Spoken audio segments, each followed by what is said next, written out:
Assalamualaikum warahmatullahi wabarakatuh. Selamat pagi, siang, sore, dan malam dimanapun Anda berada.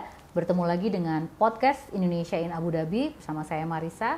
Hari ini kita kedatangan bintang tamu kita, Ustadz Abdul Latif. Assalamualaikum Ustadz, apa kabar? Waalaikumsalam warahmatullahi. Sehat Bu, apa kabar semua? Alhamdulillah sehat. Kita sekarang ada di Al Ain ya Ustadz? Ya kira-kira begitulah. Ini kota sejuk. Kota sejuk, Alhamdulillah, Masya Allah. Jadi Ibu dan Bapak sekalian, dalam edisi kali ini kita akan membahas seorang Indonesia, Ustadz Latif, yang sudah hampir 20 tahun ya Ustadz, Ya. ada di Persatuan Emirat Arab. 1999. Iya, dari tahun 99. Baik, temanya kali ini adalah masih Hai siapa dia. Kita akan menggali lebih dalam lagi mengenai orang-orang Indonesia yang ternyata memiliki berbagai profesi dan berbagai tugas selama mereka tinggal di Persatuan Emirat Arab. Beliau adalah seorang penerjemah saat ini yang bekerja di mahkamah, di pengadilan di Al Ain. Jadi mungkin Ustadz, kita berharap nanti Ustadz bisa berbagi dengan kita berbagai macam hal-hal, dan harapan kita adalah semoga itu bisa menjadi motivasi tentunya bagi yang menonton acara podcast kita. Dan kita mulai mungkin kalau boleh Ustadz dengan latar belakang Ustadz Latif, asal, pendidikan, keluarga. Saya lahirnya itu di kampung. Nama kampungnya itu Gunang. Desanya Pangolangan, Burneh, Bangkalan, di seberang jembatan Suramadu. Masya Allah. Iya, itu kira-kira tahun 74. 74. Setelah itu saya ya sekolah di situ, SD di kampung. SD di kampung sampai selesai kelas 6. Gitu. Lanjut ke Setelah itu saya dikasih kesempatan untuk sekolah di pesantren di Darul Rahman namanya, pimpinan Profesor Kiai Sukron Makmun di Madura masih. di Jakarta. Oh, di Jakarta. Justru di pusat Oke. Jakarta, di Oke. Senopati situ, Senopati dekat di belakangnya Pak Presiden, Wakil Presiden dulu Pak Sudarmono, almarhum. 6 tahun di sana, selesai Darul Rahman, saya dikasih kesempatan lagi untuk kuliah. Nah, mungkin teman-teman tahu yang namanya kuliah di Indonesia yang berbahasa Arab yang paling ngetop itu namanya LIPIA. Lipia, oke. Ya. Situ 3 tahun. S1 Ustadz. Tidak selesai 3 tahun ya, berarti diploma oke. 3. Diploma Takmili ya. namanya. D3 betul. Tapi saya sore sambil kuliah juga. Kuliah 2. Iya, namanya PKPU, Pendidikan Kadar Ulama. Oh, oke. Pendidikan Kadar Ulama yang dikomandoi oleh MUI pada waktu itu selama Majelis 1 tahun. Ulama Iya, Indonesia. Majelis Ulama Indonesia di Tanah Abang. KPO. Jadi kuliah 2 ya. Iya. Itu Oke. cuman 1 tahun, berarti diploma 1. Tapi ya gitu juga, gak sampai selesai saya. Oke. Setelah itu sampai di situ saya sambil ngajar. Biasalah ngajar-ngajar teman-teman yang dulu lagi ngetren TPA. Ajar baca Al-Quran ya. Terus sambil ngajar juga di SMP, SMA di daerah percetakan negara. Itu. Jadi kisah pendidikan saya seperti itu. Jadi dari Madura ke Jakarta. Ke Jakarta, ke pusat Jakarta di Segitiga Emas. Betul sekali. Oke, waktu itu belum berkeluarga ya, berarti posisi masih single lah di Jakarta itu, belum berkeluarga. Terus gimana itu bisa tahu-tahu ada di UAE nih Pak? Saya masuk UAE itu tahun 99 itu tadi. 99 tadi itu, tanggal 13 Juni saya. Sampai hafal tanggalnya. Iya, tanggal 13 Juni pakai Gulf Air. Iya. Gulf Air. Sampai sini juga kaget saya. Malam kok panas gitu. Dari bandara saya langsung dibawa ke kapal. Oke. Kapal. Saya tinggal di kapal itu selama 3 bulan lebih sambil nyari kerja. Oh, oke. Jadi saya datangnya ke sini visit visa. Visit visa. Gimana tapi ceritanya Ustadz bisa, maksudnya apa yang tiba-tiba udah, kan sudah settle sebetulnya, sudah mapan di Jakarta, sudah selesai, maksudnya pendidikan, sudah mengajar, tiba-tiba kok ke sini? Nah, itu juga unik juga. Waktu itu ada tetangga, sudah almarhum Pak Yusuf namanya. Beliau kerja di Abu Dhabi, di kapal. Juga ada saudara saya yang kerja di situ. Sepulang ngajar, saya sore dipanggil mana? Ayo kita jalan. Kemana Pak? Ke Abu Dhabi. Kamu insya Allah langsung dapat kerja, kamu bisa bahasa Arab. Terus saya musyawarah, minta pendapat, minta izin ke orang tua, dikasih izin. Seminggu berikutnya langsung berangkat. Langsung berangkat. Ternyata di sini susah juga cari kerja. Oke, itu kerja di kapal sebagai apa itu saat pertama kali bekerja itu? Saya bukan kerja di kapal, tapi ditaruh di kapal itu, ditampung di kapal itu. Setelah 4 bulan di situ, terus ada yang teman kita yang sering datang ke kapal itu namanya Pak Sigit, almarhum. Dia ngasih kerjaan ke saya. Saya dibawa ke Al Ain, saya dikasih kerjaan di rumah sebagai pembantu untuk ngawasin orang tua, ngerawat orang tua. Itu kira-kira selama 2,5 tahun. 2,5 tahun. Jadi mungkin apa namanya, orang sudah sepuh gitu ya, sakit atau betul orang sepuh. Oke. Jadi merawat ya merawat, ngasih makan, mandiin. Oke. Itu kira-kira selama 2 tahun lebih. Berarti sebelum jadi penerjemah ini sebetulnya ada banyak yang dilakukan juga ya. Selain merawat itu ada apa lagi Ustaz? Ya, saya sambil merawat itu kan sering sholat ke masjid. Kebetulan dekat di masjid, dekat dengan masjid. Waktu itu ya saya gak pakai pakaian orang sini lah, pakai pakaian biasa. Suatu saat imam yang masjid situ, kan waktu itu adzannya masih per masjid, minta saya adzan. Terus saya adzan. Ternyata kata beliau itu, wah kamu mantap. Ya udah kamu aja yang jadi tukang adzan, jadi muadzin. Ya alhamdulillah sejak itu bertahap saya jadi muadzin, kadang-kadang gantiin beliau ketika tugas keluar jadi imam. Walaupun orang-orang sekitar situ gak percaya, oh, anak kecil ini kok jadi imam. Masih muda soalnya waktu itu Ustaz ya. Samping itu kan gak ada tampang seorang imam. Oke. Jadi berapa lama itu?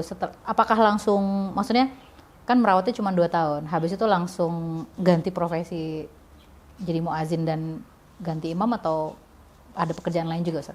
Ya saya kalau muadzin dan imam itu kan tetap kerja sebagai perawat itu kan, perawat orang tua itu. Hingga suatu saat ada teman kita dari KBRI, namanya Pak Imam Asori. Beliau ngasih tahu ke saya, Ustaz Latif kamu mau kerja? Di mana? Di kepolisian. Oke. Sebagai apa Pak? Penterjemah. Oke. Terus saya ke sana ke kepolisian menghadap ke. Ini di Abu Dhabi? Di Abu Dhabi, kan saya dari Al Ain ke Abu Dhabi saya. Alhamdulillah, langsung diterima. Gak usah dites, karena gak ada yang ngetes. Jadi saya langsung nerjemahin kasus-kasus itu. Oke. Gitu. Itu berarti tahun berapa? 2001 kali? 2002 atau 2003. Oke.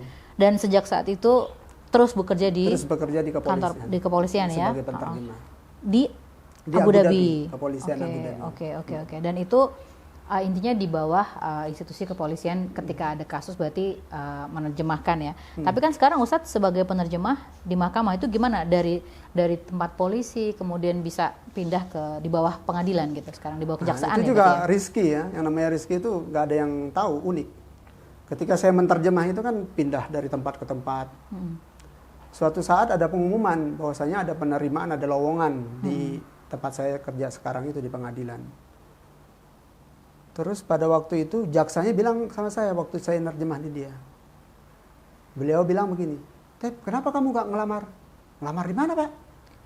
Di pengadilan. Terus saya bilang, oke. Terus beliau justru nanti kalau kamu ada tugas lagi ke sini, kamu bawa CV kamu ya. Pas tugas berikutnya saya bawa CV saya. Beliau langsung ngasih coretan, gini. Udah bawa ke sana ya. Tempel di CV saya. Langsung saya bawa, alhamdulillah diterima saya. Langsung diterima. Jadi cuma ditempel itu aja, alhamdulillah. Ya, walaupun harus melalui tes, ada tesnya juga, tapi alhamdulillah.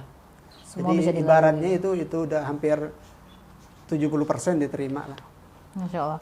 Berarti itu tahun berapa tuh Ustaz? Ketika mulai pindah jadi penerjemah di mahkamah? 2008. 2008 ya? 2008. Oke.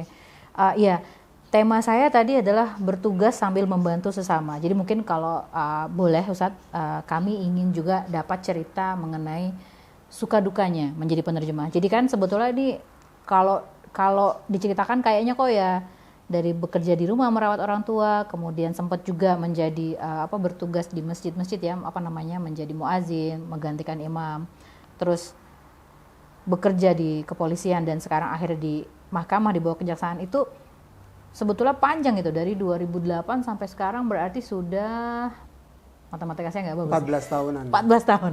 Oke. Nah itu pasti banyak hal yang bisa diceritakan sama kita. Boleh Ustadz mungkin suka dukanya atau tantangannya atau apa? Saya pikir setiap pekerjaan, setiap profesi itu ada tantangan, ada suka, ada duka, itu pasti namanya kehidupan.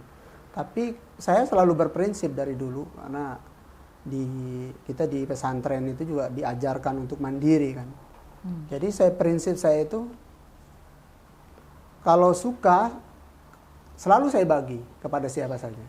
Kalau duka, saya bawa sendiri. Saya bawa dalam sholat, saya bawa dalam doa. Jadi orang tua, keluarga itu hampir gak tahu.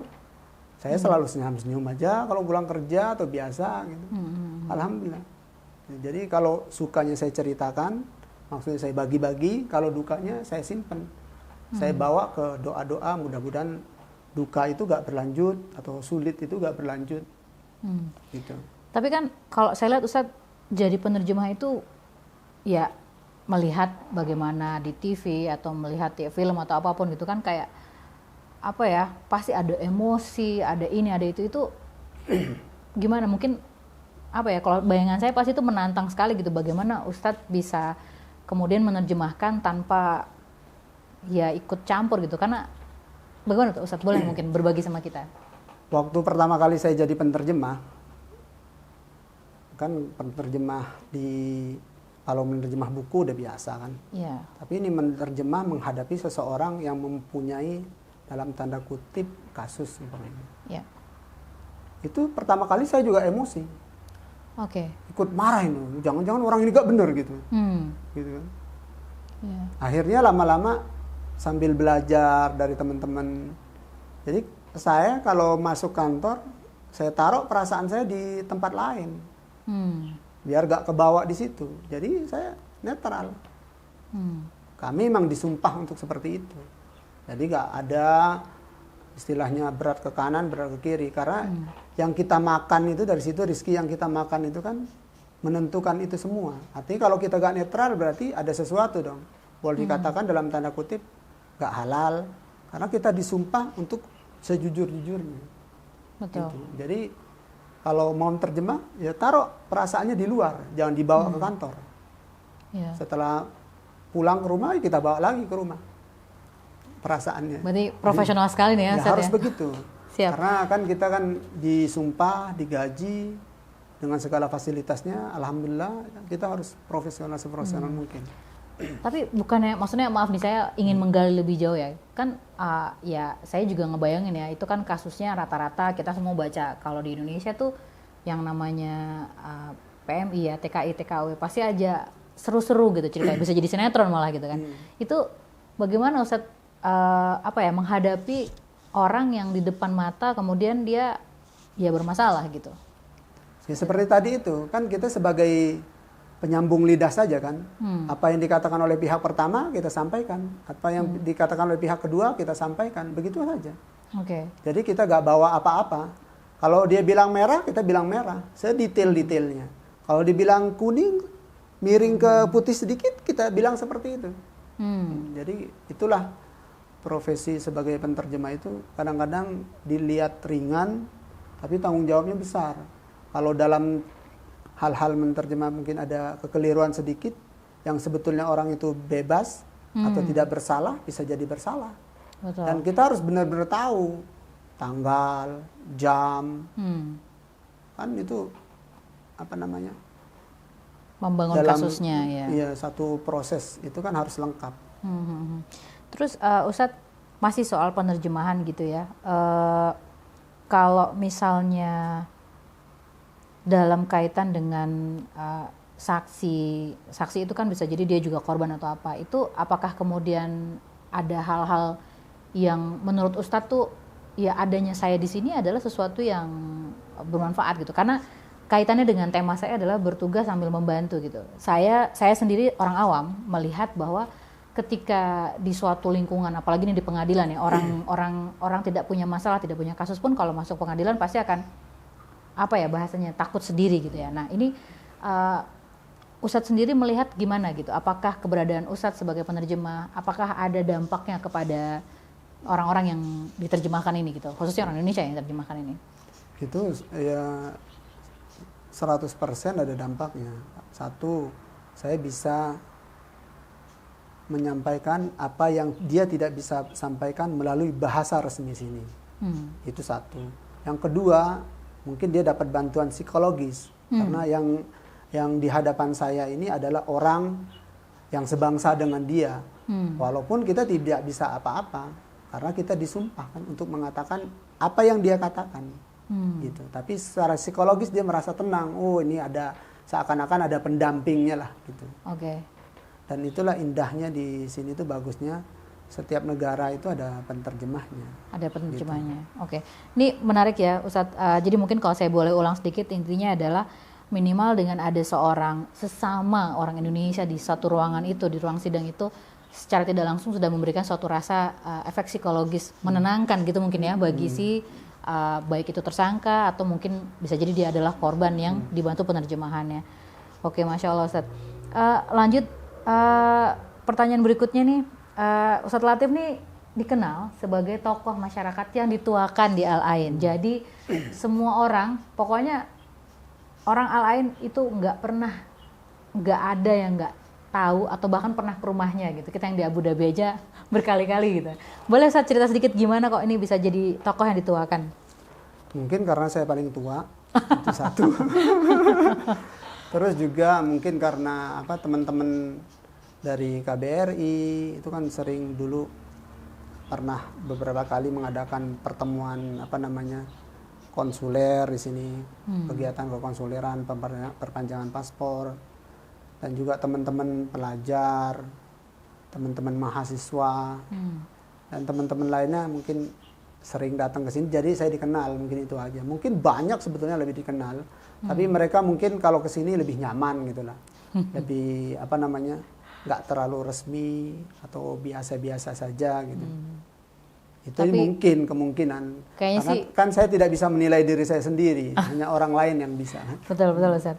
Tapi insya Allah ya siapapun atau misalnya petugas baru atau pejabat di KBRI atau orang Indonesia baru datang, semua itu kayaknya wajib sowan pertamanya ke rumah Ustadz Latif. Itu yang kami tahu sejauh ini. Baik, dari 99 sampai sekarang dan dengan beberapa profesi yang Ustadz sudah tekuni sejauh ini, boleh nggak Ustadz berbagi dengan kita pengalaman paling berkesan selama tinggal di sini? Yang paling berkesan sampai kayaknya tuh kalau ada apapun itu tidak akan terlupakan deh gitu. Gimana Ustadz? Ada nggak tuh? Sebetulnya pengalaman saya di sini itu selalu berkesan karena ketemu dengan orang unik-unik gitu loh. Oke. Baik itu dengan orang kita sendiri sesama Indonesia atau dengan orang-orang sekitar sini. Jadi pernah suatu hari, ini sangat berkesan sekali. Saya ditugaskan suruh gantiin jadi imam gitu. Ada orang yang kenal kebetulan sholat di tempat itu, padahal itu jauh. Setelah selesai sholat, udah saya balik ke kamar tempat imam itu. Dia ngikutin dari belakang. Kayaknya ada orang ngikutin saya terus tutup pintu. Setelah tutup pintu, semenit berikutnya dia ketok pintu saya itu. Saya buka. Dia langsung kaget. Ya Allah, Abdul Latif, kamu bisa jadi imam? Kamu bisa jadi imam? Gak mungkin gitu. Orang itu kaget katanya, kok kamu bisa jadi imam gitu. Jadi itu sebetulnya banyak pengalaman-pengalaman uniknya. Ya emang kadang-kadang mungkin mereka gak percaya masa tampang seperti ini jadi imam. Ya alhamdulillah lah. Yang semua kita usahakan segala sesuatunya itu minimal tahu, apalagi sampai bisa. Oke, jadi berkesannya tuh karena orang nggak percaya. Karena orang nggak percaya. Gitu ya. Oh, kamu jadi imam gitu. Gitu ya. Mana mungkin gitu. Oke, tapi itu sebenarnya bagi kita kebanggaan ya gitu. Karena ya alhamdulillah lah. Masih kita dipercaya walaupun kita sedikit bisa tapi dipercaya orang untuk menjadi orang yang di depan.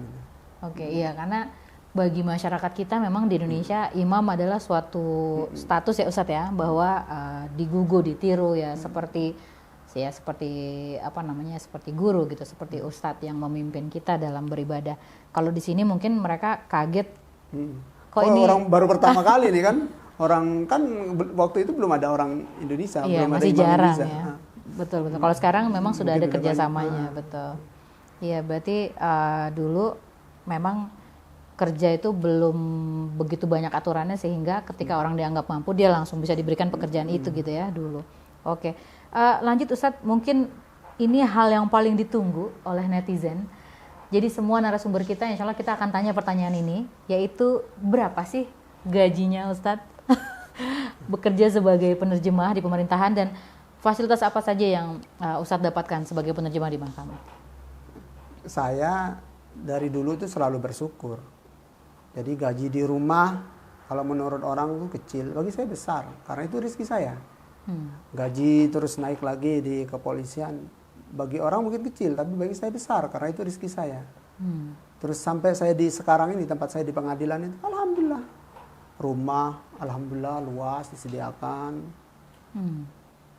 Jadi super alhamdulillah lah. Saya kadang-kadang kalau ditanya hal itu, saya teringat ini. Ada sebuah syair. Itu di diwan itu Abul Al-Atahiyah namanya. Dia berkata begini. In kana la yugnika ma yakfika fa kullu ma fil ardi la yugnika. Jadi kata Abul Atahiyah itu, kalau yang kamu rasakan, yang kamu terima sekarang itu tidak merasa kamu itu kaya, maka semua yang ada di atas bumi itu tidak akan membuat kamu kaya walaupun itu kamu miliki semua. Jadi saya selalu dari dulu tuh alhamdulillah terus. Dari dulu berproses kan, dari kerja di sini sampai ke sini alhamdulillah. Disyukuri intinya ya. Oke, Jadi siap. alhamdulillah super banyak lah menurut kita lah. Cukup lah untuk anak, untuk sekolah. Dan memang ada fasilitas di luar gaji juga. Iya. Seperti rumah kan disediakan seperti ini. Jadi setiap orang yang berkunjung ke sini, Ustaz, jangan berhenti ya. Karena rumahnya diandelin. Karena rumahnya gede. Oke. Masya Allah. Jadi ya itu tadi ya, bertugas sambil membantu sesama tuh betul-betul dilaksanakan sama Ustadz Latif, bahwa keberadaannya dimanapun dengan tugas apapun selalu diusahakan untuk dibagikan lagi gitu. Saya juga dengar sebetulnya nggak cuman maksudnya rizki itu betul kata Ustadz harus disyukuri satu biar itu menjadi cukup, dan saya juga dengar sebetulnya Ustadz ini yang nggak cuman orang Indonesia yang menokohkan dan menjadikan panutan, banyak orang-orang dan teman-teman di sini juga nggak kurang-kurangnya sama Ustadz Latif gitu ya. Jadi banyak yang suka berbagi ini berbagi itu, dan akhirnya sama Ustadz dibagikan lagi sama WNI lainnya gitu. Itu juga Masya Allah Ustadz. Ya alhamdulillah. Jadi saya alhamdulillah setiap kegiatan di sini tuh saya ikuti. Setiap kegiatan di kantor saya ikuti, olahraga apa saya ikuti, dan saya alhamdulillah menang terus. Oke. Iya, alhamdulillah. Jadi orang kaget ketika dimuat di koran saya pada waktu itu, oh ini orang Indonesia yang menang gitu. Bingung dia. Kamu kecil kok menang gitu. Oke. Catur menang, tenis meja menang, bowling menang. Kata teman, sempat ada teman nanya, kok bisa kamu menang? Pasti kamu ada apa-apanya nih gitu. Ya alhamdulillah berdoa saja dan usaha. Saya terbaik ya. Jadi Masya Allah ya, pokoknya terkenalnya tuh nggak cuma di antara orang Indonesia, dimanapun Ustadz Latif ini berada, insya Allah dikenal, disukai dan berkah insya Allah. Amin. Ustadz, alhamdulillah tadi saya udah mendapatkan semua jawaban-jawaban dari pertanyaan kita. Mungkin dari Ustadz Latif sekarang ada yang ingin dibagikan sama kita semua, sama penonton. Ada pesan atau ada apapun itu yang ingin Ustadz ceritakan pada kita? Ya mungkin kalau masalah pesan itu ya. Jadi kalau pesan saya itu kepada semua yang bertugas di bidangnya masing-masing, kerjakan dengan ikhlas. Tapi jangan lupa untuk berproses untuk maju. Jadi dengan belajar, terus kuliah. Saya alhamdulillah pada waktu itu juga sempat kuliah di sini. Oh.